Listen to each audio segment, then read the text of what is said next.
Hello, my friends. My name is Andrew Michael. I'm a real estate agent in beautiful Northeast Florida, the Jacksonville metro area, so St. Augustine, Nassau County, which is north of Jacksonville. And today what we're going to talk about is, let me get out of their way. I'm on a construction site. Now, this is a house for my customers that they're having built here in Southern Pines. So what happened? They moved into St. Augustine during the COVID craziness, the real estate market, when it was like, you had to buy houses like this, there was no time, blah, blah, blah. And what they realized is they had a decent side yard, especially for like the area, but they were still closer to their neighbors than they wanted to be. So we sold their house in St. Augustine, and now they're moving up here. So I'm going to kind of walk you through, and the reason we're here, and the reason you should care, is because I'm going to show you, answer some construction questions that I often get asked. And since this house is being built and the materials are out in the open, I can show it to you. So let's go take a look. All right, so one of the biggest questions I get is, are there any builders building homes with concrete block? And the answer is yes, there are. It's not very common in this part of Florida. And there could be different reasons for that, but it just isn't. But here, though, typically what you get is 2x4. Now, does that mean you have solid, 2x4 wood? No. Let me show you what that means. So right here, you see like at the base of the home is, you have 2 inches high, obviously 4 inches across. You have the cedar now, and then there's a wrap. So actually, let me show you over here. It's a little bit easier. So then they wrap that with this, and then they attach this. Now this is a hardy board type product, meaning it's a concrete type product. I don't know if it's an actual hardy board, meaning from the company, but it's definitely like a concrete type board. It's not like a wooden board like you would normally see on the outside of homes. It's meant to look like it, but it isn't. It's a lot better. And, I've lived in this area since 2014. I've been selling homes here that entire time. And I've sold a lot of new construction in that almost 10 years. Like, hell, it'll be 10 years next year. And what I used to see when I first moved here was a 2x4 like that with a wrap, and then they put stucco over it. Well, it sounds great, but the problem is the stucco would start cracking, and it would cause horrific problems with the walls. You have a lot of damage. And so that's why they went to the hardy board outside, because it doesn't crack as easily as stucco, and it's a lot sturdier product. But now on the other side of that wrap, let me show you what you got. You have insulation. So here you go. This home is probably, see, so there's that membrane right there. Put that back. And then you've got the insulation, and what they're going to do is, this house is probably waiting for the pre-drywall inspection from the county. So it has to sit open until that happens. But that insulation is there, and everybody knows what insulation is, so I'm not going to go into that. And they'll put drywall over it once that inspection takes place. So that's what you have. So it isn't block per se, but it is a concrete type product, and it is better than stucco in my humble non-construction opinion. Now, you don't see an insulation out here because that's the garage where we first started, and the garages aren't insulated. Now, this particular builder does not build with concrete blocks. Some of them do, but and again, I've worked with, production builders, which is what Terrata Homes here in Southern Pines would be. I've also worked with custom builders, and the way that works is I help my buyers. We find a vacant lot, we bring a builder to the lot, and usually we start with one of their floor plans. In theory, you can design one. That sounds like fun until you actually start doing it, and then it's monotonous. So normally what happens is the builder's like, here, these are, our floor plans are ones that we've built for other customers, and then you just modify them from there. And you can absolutely have those guys build concrete block for you, but here's the thing.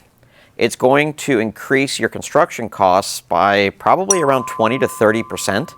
So, if the home is going to cost $400,000, tack 20% onto that, and that's a ballpark what you're looking at. Each model's a little different. Some other things are kind of different. But from what I've been told, I've asked builders, they've all kind of agreed with that number when I gave it to them. All right. So something else too with Southern Pines, and this is true of a lot of neighborhoods.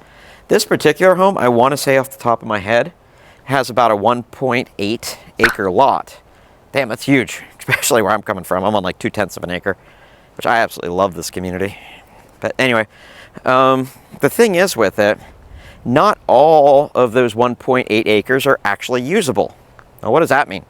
So, I'm about midway through the yard, and by the way, when this home is finished, it'll be sodded. You won't have all this like dirt like you see now. But anyway, so the buyers for this home, part of their lot extends into the water. So they actually will own into the lake. Doesn't really matter because, I mean, to them it doesn't really matter. Let me put it that way. It may matter to you. And I'm not saying whether it should or it shouldn't. But it doesn't matter to them because like this yard here, which I'm all the way in the back, is huge. You know, all they really need it for is they want to, they want a place for their kids to be able to play, maybe put in a swimming pool like their last house had.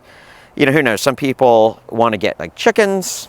You know, they want to have they're not going to open like a Campbell Soups thingy like with thousands of chickens, but you know, a few chickens, whatever and it has nothing to do with the HOA actually, because this HOA allows it.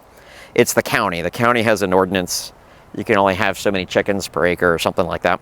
So whatever. But anyway, so some people love it because they want to have their pool. They want to have like an outbuilding, you know, like a shed or a she shed. So you got the man cave and the she shed, I guess. But anyway, yeah, so they have plenty of that stuff here in the backyard. You can have a big garden, you can have chickens, you can put your RV if that's what you want. You know, plenty of space. And that's kind of why people move here.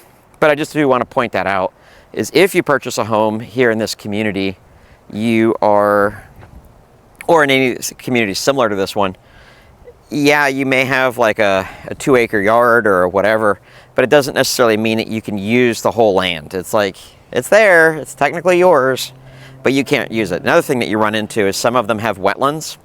So I saw one house particular in this neighborhood where it's got almost a 2-acre yard, but the vast majority of it is wetlands and it's not cleared. So I don't know, I'd have to look into and see what you wanted to do with it if you did clear it. Where this one, you can pretty much do what you want within reason. The other one would be a little bit trickier because it's got the wetlands, so you definitely got to look at that. Something else, another common thing we talk about here, architectural shingle roof. If there are any loose shingles on the ground, I'd grab one and show it to you. But if you notice the shingles there are overlapping, it's about as close as I can get you to it. Maybe over here. The shingles are overlapping, and the reason why that's significant and why I'm bringing it up is architectural shingles are supposed to last. Now, I've had salespeople, meaning like new construction agents, tell me that the architectural shingles on their roofs will last like 30 to 50 years or something insane. Yeah, okay, maybe if you're like in Arizona or someplace where it doesn't rain. I don't know. I've only been there once and I've never lived there. Of course, maybe the heat and dust hurt your roof. But in any case, you're not getting 30 to 50 years out of an architectural shingle here in Florida. That is not going to happen. You are looking realistically, now don't quote me on this, I'm not in the roofing business, but you're probably looking at about 20 to 25 years until you have to replace that roof for needing a new roof. Now, with all the problems with insurance, don't be surprised if after 15 years, if they ask you to replace your roof or drop your policy, but that's not because you need it. That's because they don't want to get sued. That's in a whole nother video for another day though. So yeah, so architectural shingles, you definitely want to look at that when you're out looking at homes in this area or anywhere in Florida. If you have 3-tab shingles, that may not be the end of the world, but just keep in mind, you want to keep an eye on how old that, that roof is, and just budget that after 10 years, you're probably going to need a new roof. 10 to 15 years. If you have 15 years with a 3-tab shingle, you're probably living on borrowed time. So, meaning you're going to need a new roof. Not that anyone's going to hurt you. All right, yeah, that's about it. That's the construction questions that I get a lot that I can show you on this house. So there you go. I hope you enjoyed this video. If you found it useful, do me a favor, give me a thumbs up. It helps me come up in ratings. I greatly appreciate it. Also, if you want to be if you want to see these videos, be the first to see them when they come out, then go ahead and subscribe to the channel. Our goal is to do 1 to 2 videos a week. It's a huge undertaking, but that's what we try to do. And so, yeah, we would love to yeah, if you want to do that, go ahead and subscribe to the channel. And last but not least, if you're looking to purchase either new construction or resales, we would love a chance to help you.